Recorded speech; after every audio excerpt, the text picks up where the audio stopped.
விடுதலை இல்லாமல் கலங்கி கொண்டிருக்கிறீர்களா? பிரியமானவர்களே, உங்களுடைய வாழ்க்கையில் சாபக்கட்டுகள், பாவக்கட்டுகள், சமாதான குழப்பத்தின் கட்டுகள், வாழ்க்கையில் எதிலுமே முன்னேற்றம் இல்லாத ஒரு காரியங்கள், என்ன காரியங்களில் நீங்கள் அவிழ்க்கப்படாமல் கட்டப்பட்டு இருக்கிறீங்க என்று உணர்கிறீங்களா? 2 கொரிந்தியர் 3:17 சொல்கிறது, கர்த்தரே ஆவியானவர், ஆவியானவர் எங்கேயோ அங்கே விடுதலையும் உண்டு. லூக்கா புஸ்தகத்திலே 11ஆம் அதிகாரத்திலே இயேசு சொல்கிறார், கேளுங்கள் அப்பொழுது உங்களுக்கு கொடுக்கப்படும், தட்டுங்கள் அப்பொழுது உங்களுக்கு திறக்கப்படும். எதை தெரியுமா? பரிசுத்த ஆவியானவரை நீங்கள் தேடுகிற பொழுது, கேட்கிற பொழுது அவர் உங்களுக்கு தருகிறவராயிருக்கிறாரா? உலகத்தில் பணம், செல்வம், புகழ், பதவியினால் உண்டாக்க முடியாத விடுதலையை பரிசுத்த ஆவியானவராலே உண்டாக்க முடியும்.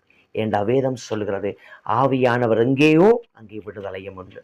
ஆகவே பரிசுத்த ஆவியானவரை கேட்டு நீங்கள் உங்களுடைய வாழ்க்கையில பெற்றுக்கொள்வீங்கன்னு சொன்னா, உங்களுடைய வாழ்க்கையில் இருக்கிற எல்லா சாபக்கட்டுகளையும், எல்லா பாவக்கட்டுகளும், எல்லா நுகங்களையும் அவர் உடைத்து போட வல்லமை உள்ளவராயிருக்கிறார். ஆகவே கர்த்தரை நோக்கி பாருங்கள், ஆவியானவரை நோக்கி பாருங்கள். பரிசுத்த ஆவியானவர் உங்களை விடுதலையாக்குவாராக. கர்த்தர் தாமே உங்களை நிறைவாய் ஆசீர்வதிப்பாராக. ஆமென்.